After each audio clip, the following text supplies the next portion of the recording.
I'm Steve Adubato. Welcome to Think Tank, the podcast. We're at the East Main Media Studio in beautiful, I'll call it, Brian, northern New Jersey. Does that work? Yeah, fair enough. What town are we in? Little Falls, New Jersey. All right. Big things going on in Little Falls. How corny was that? This is Think Tank, the podcast, and I'm here actually in the studio with the senior producer of Think Tank, the actual show on PBS. Nicole, how you doing? Nicole Swinerton. I'm doing pretty well. How about you? Good. I just actually asked Nicole to jump in that seat just in case anything happens and she needs to fix anything.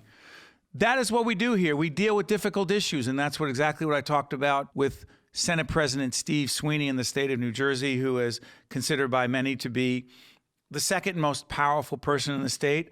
Some may debate that and say he's closer than being the second most powerful person in the state. In this interview, we talk about a whole range of issues, the issues of taxes, the millionaire's tax, legalization of marijuana, the tax incentive strategy in New Jersey, what makes sense and what doesn't. And to break things down before we listen to the Senate President, we're joined by our good friend, Dr. Ben Dworkin, who's the director of the Rowan Institute for Public Policy and Citizenship. How you doing, Ben? I'm doing fine, Steve. Thanks for having me on. Great. How are things down at Rowan University? Always busy, finishing up the semester, looking forward to the rest of the year. Let's do this, Ben. You and I talk politics all the time, but we're also way more interested in public policy than inside the Beltway or the State House, if you will, politics. What is your sense of what the challenge is or the issue is between the Senate President Steve Sweeney, who we're about to listen to in this really important conversation we had with him in studio, and the governor, Governor Murphy? What is going on? Well, there's a huge amount of tension in Trenton over everything that happens because of the difficulties that both the governor and the Senate President have with each other. And there are three real causes for this tension. First, it's ambition, because fundamentally one is governor and one wants to be governor. And secondly, it's personality.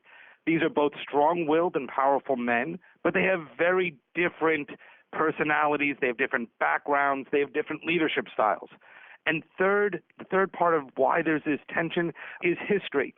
In 2017, the New Jersey Education Association, what we typically refer to as the teachers union, went after Steve Sweeney in his re-election campaign. They spent millions of dollars, the most expensive legislative campaign in history. The NJEA spent millions of dollars to defeat Steve Sweeney. He spent millions of dollars to win his seat and won handily. And what was so frustrating for Sweeney and his supporters was that the governor, who had a close relationship with the New Jersey Education Association, didn't call them off, didn't tell them to back off. And therefore, that tension, hey, your big union ally, the NJEA, came after me and you didn't tell them to back off at all. You just said you had nothing to do with it. That wasn't good. And, so you went into Trenton when they both got elected. Murphy elected to governor, Sweeney reelected, and then again reelected as Senate President with a residual sort of bad blood of history. So ambition, personality, and history are really the fundamental reasons why there's so much tension between these two people.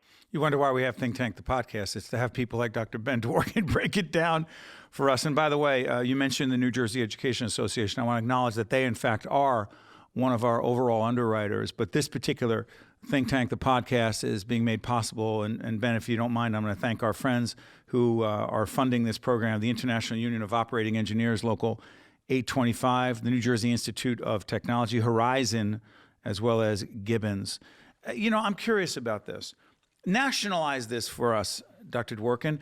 How much of this is ideological in terms of Governor Murphy clearly being in the progressive liberal, if you will, wing of the party, more aligned with those who are looking to raise taxes on wealthier Americans? More specifically, in New Jersey, Governor Murphy advocates increasing taxes on millionaires. Senate President Sweeney has resisted that.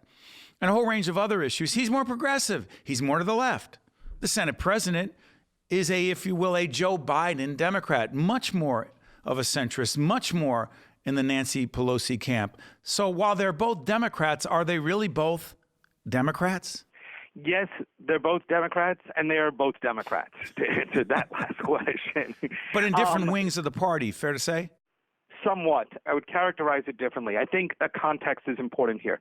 First of all, Sweeney and Murphy have worked a lot together. We focus on the bad blood, but in terms of getting things done, there is a huge amount of progressive legislation that New Jersey has passed that could not have happened had it not been for the support of the governor and the Senate president, and we should add the Speaker of the General Assembly, Craig Coughlin, from Middlesex County.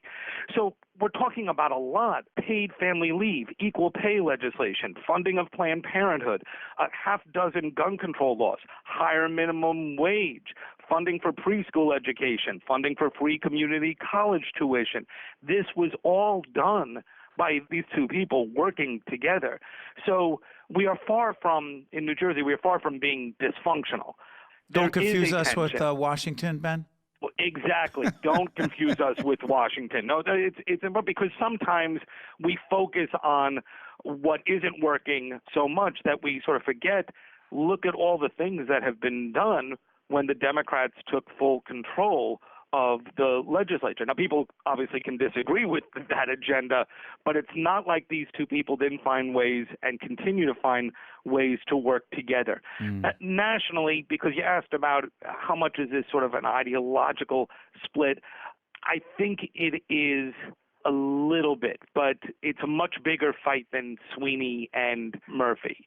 Nationally, what we're seeing is a fight between those who want change and want it to come by working through the system, and those in the Democratic Party who believe the system itself is corrupt and inherently biased and therefore needs to be upended. And that is the difference between a Joe Biden and a Bernie Sanders.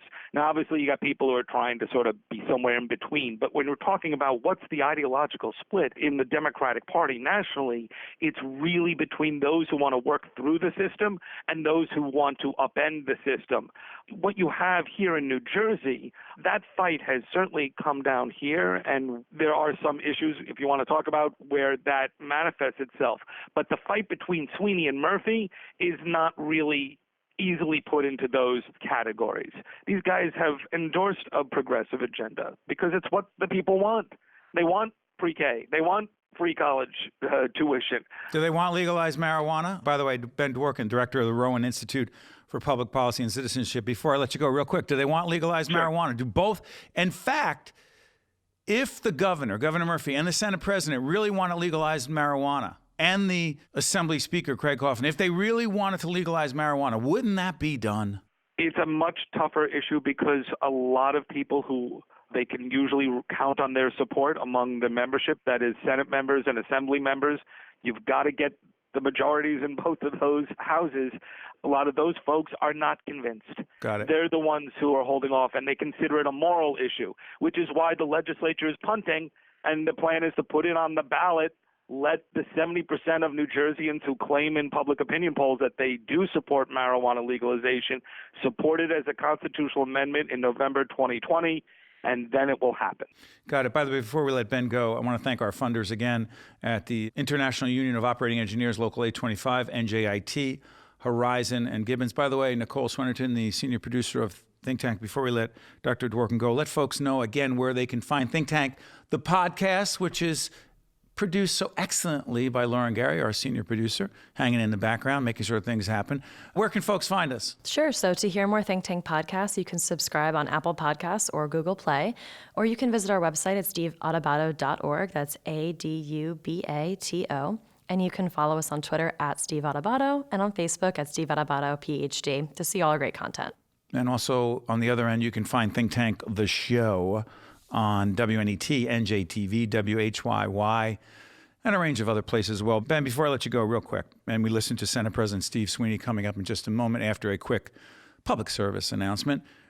2020 in New Jersey, the State House, the level of cooperation between the Senate President, Steve Sweeney, who you'll listen to in a moment, the Governor, Governor Murphy, who will be interviewing at Drumthwacket, the official governor's mansion, if you will, in just a couple of months, and the Speaker of the House, Craig Coughlin, all Democrats. What degree of cooperation do you expect, Dr. Dworkin? I expect that it'll be actually pretty high, probably a little bit better than what we've seen in the past 2 years, when in fact We didn't get the budget done on time, but it took an extra week, but then they got the budget done. So again, far from dysfunction.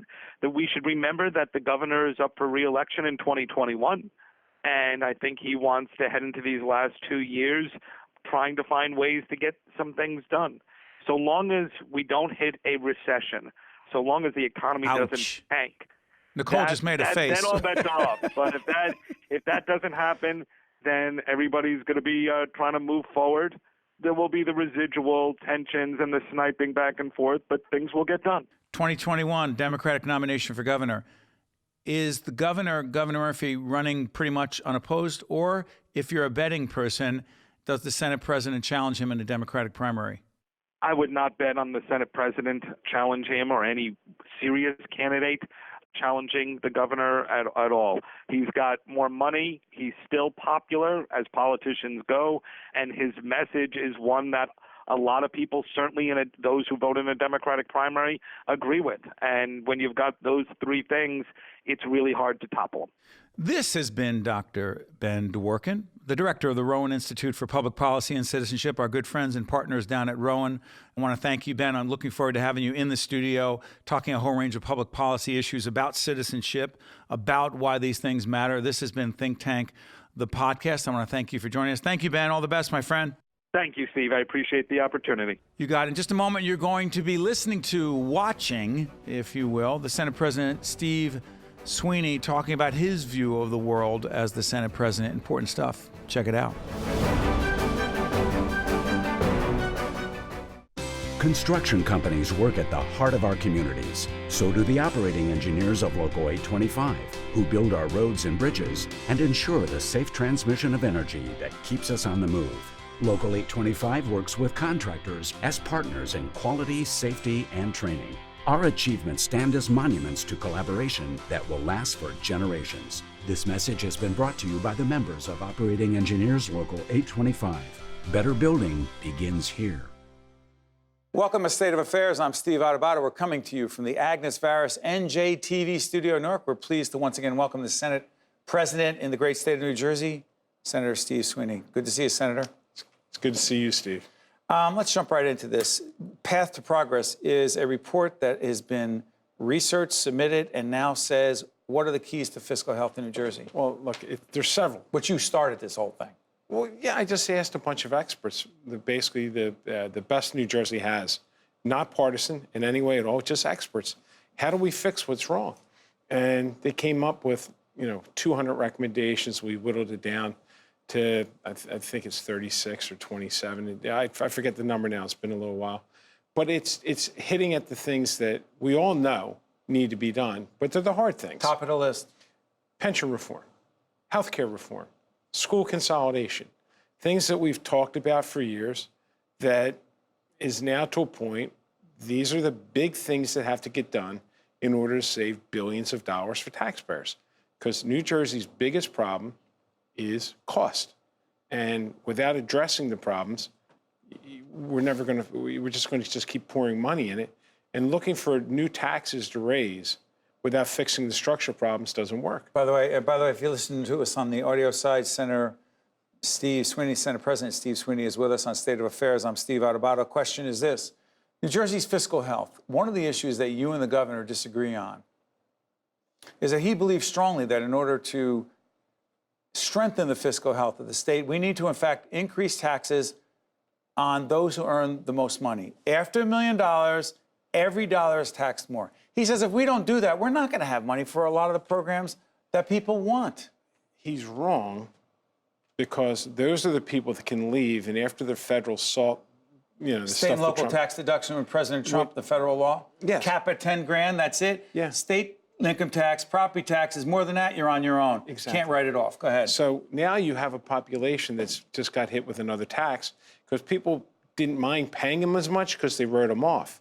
Now they can't. And my point is, if you want to talk about revenue raisers, fix the structural problems first, then you'll know what you need. And then if you have to talk about taxes, then talk about them. But without fixing what's wrong in New Jersey, and this is where I am really frustrated with the governor that wrote a report when Dick Cody was the governor. Let's make it clear, Senator Dick Cody, then acting governor. Dakota, he had a commission that looked at the pension situation, and Governor Murphy at the time, private citizen, did what? He chaired it and wrote the report that said we needed dramatic change, that this wasn't sustainable. That was back in 2004. You're talking about the pension and health care situation with public employees. Steve, back then, the deficit was $11 billion. Today, the pension deficit's over $100 billion, it's about 150, and 115. And our healthcare, retiree healthcare deficit is over $100 billion. So now we're about 220 billion, not million, in the hole. So you can't raise taxes enough to fill that hole. When does the bill come due? The bill's coming due now. And if we don't fix the pension soon, by 2023, you're going to have a $4 billion deficit in New Jersey. In the budget? Yeah, without a reset, without a recession. So if I give you the millionaire's tax, right? If I give you the millionaire's tax. What does it bring in? It's inflated the number they used, but I'll give it to them, $536 million. And increased revenue to the state. Go ahead. If no one leaves. So, okay, I'll give it to them, 536. What about the other $2.5 billion? Steve, we can't raise taxes to get us out of this. We need to make structural reforms. Listen, I want to make sure teachers have good pensions. Same with all public employees. But other states, 12 other states in this country, have changed their pension structure. Well, we have to, respectfully, Senate President Steve Sweeney with us on State of Affairs. I'm Steve Adubato. A few years ago, didn't you, together with Republican Governor Chris Christie, work on this, and there was pension reform? It wasn't enough, though, Steve. That's the problem. We did what we could get done, because these are big things. Like I said, these are things you talk about forever, and it's very rare you do. If we don't do this, Oregon just did it. Portland, Oregon, the state of Oregon, just changed their pension system. Democrat governor, Democrat legislature, both houses. What do you mean changed? Be specific. Well, like what? Be specific as to what needs to be done. In 2003, they went to a hybrid system, which was so much like the first 40,000, this is what we're proposing, is a pension. Anything above that is basically annuity. Like, we're going to take a percentage of your income, put it in annuity, invest it. That's what Oregon has. Isn't that risky with the stock market being so volatile? No, because when you're doing, I won't call it a 401k. I'm calling it an annuity. Some do, but go ahead. But I won't for one reason, because there's no match. So if you're doing it, that's what the other states do. But you don't put it in high risk. I deal with annuities all the time. In your work, as an iron worker. Yes, and who deals with that union very directly. And we all have annuities to supplement the pensions. But this way, you start to change, Steve.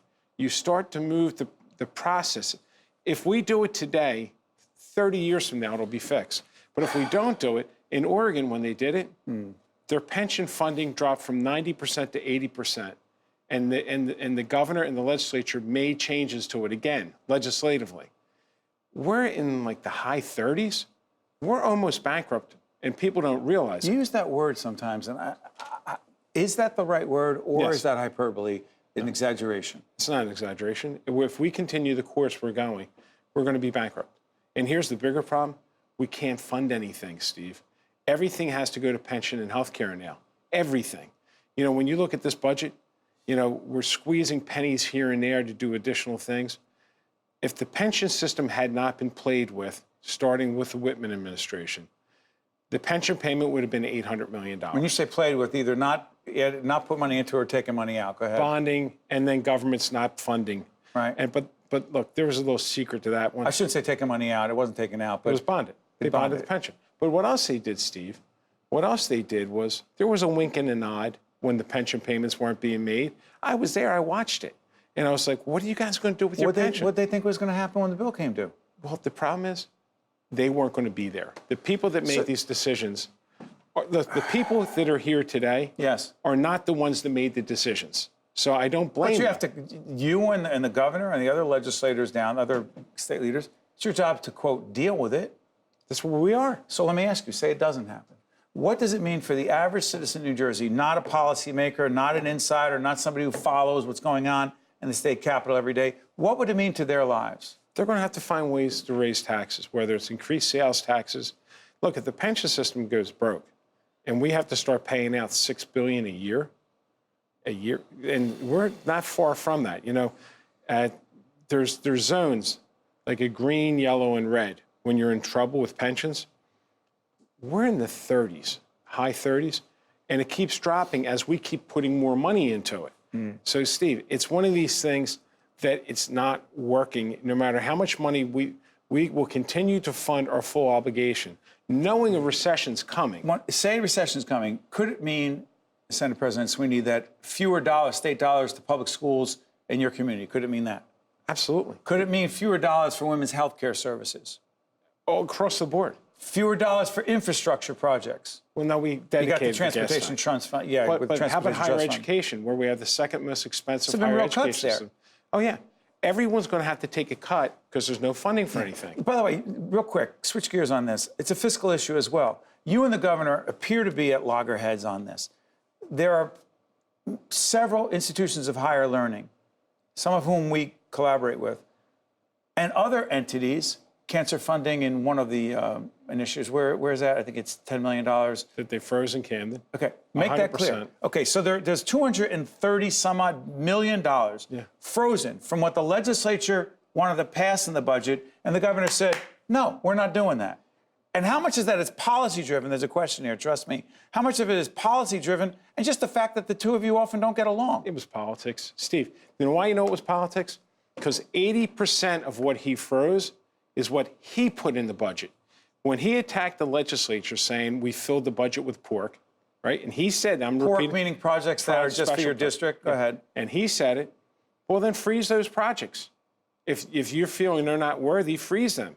But you froze 80% of the projects that were meant to help people. Why is all the cancer funding frozen, all of it, in southern New Jersey, but they funded You think it was northern? targeted to southern New Jersey? Well, listen, partly because you're there? No. There's things in Essex County Yeah, that there were are. targeted. There's a zoo I know of, Turtleback Zoo. There Go was ahead. things in Essex, there's things in Central, but they were targeted for anybody that resisted and disagreed. And unfortunately, Steve, look, this gets personal for me. I lost my mother and my brother to cancer. Why would you deny people in southern New Jersey dollars to deal with cancer treatment? It's offensive and it's unfair. You know, I went after Chris Christie when he cut a budget one time and called him a whole bunch of bad names. I don't know what to say when Phil Murphy says, why support these things? Well, then fund them. Because, by the way, they can't answer one question, not one question, how they came up with a list. And what they tell Of you. what they weren't going to fund. Yeah. And what they say, the executive order speaks for itself. I said, no. Well, tell me who was in a room and who made the decisions and why this was funded and this wasn't funded. And why would you freeze 80% of your own funding? Stay on that, Senator. I want to make something clear.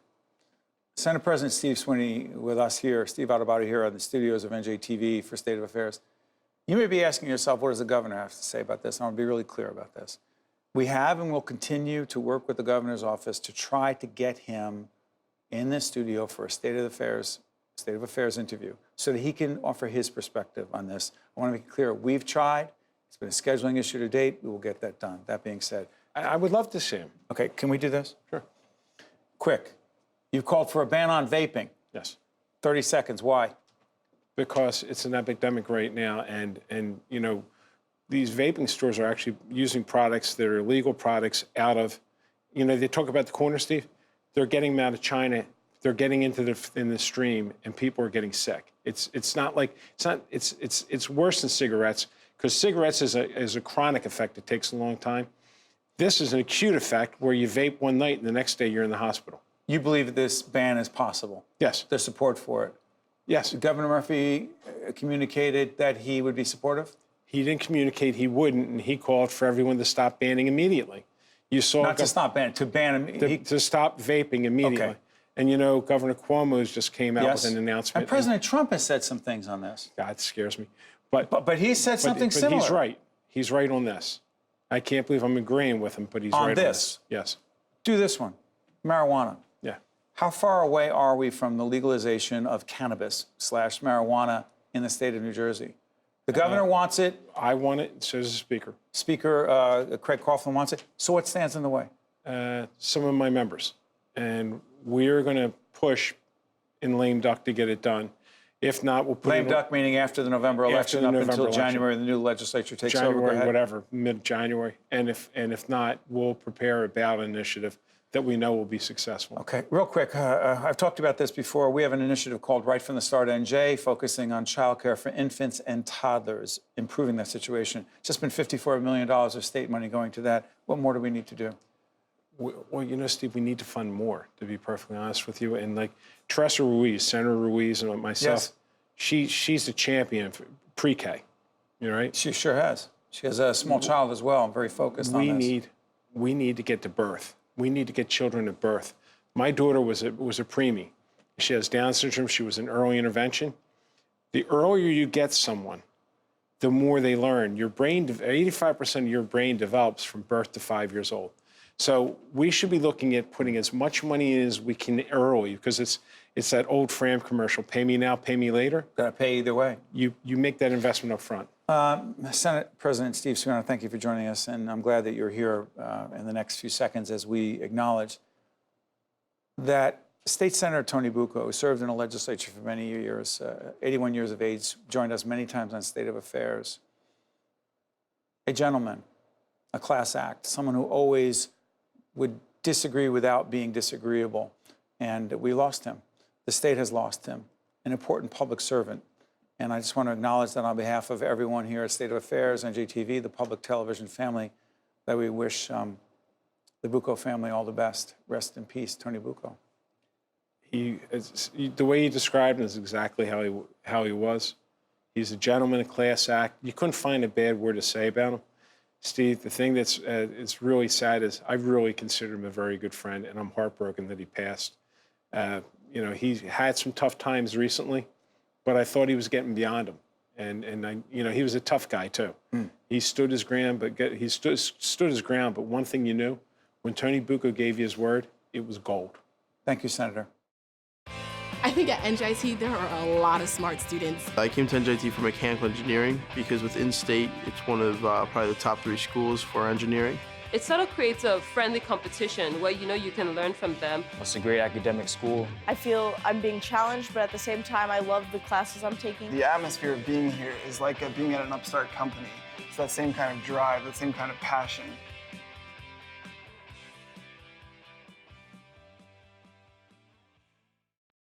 State of Affairs with Steve Adubato is a production of the Caucus Educational Corporation, celebrating over 30 years of broadcast excellence. Funding for this edition of State of Affairs with Steve Adubato has been provided by the law firm of Gibbons PC, RWJ Barnabas Health, NJIT, Horizon Blue Cross Blue Shield of New Jersey, International Union of Operating Engineers, Local 825, PSE&G, and by Keystone Mountain Lakes Regional Council of Carpenters.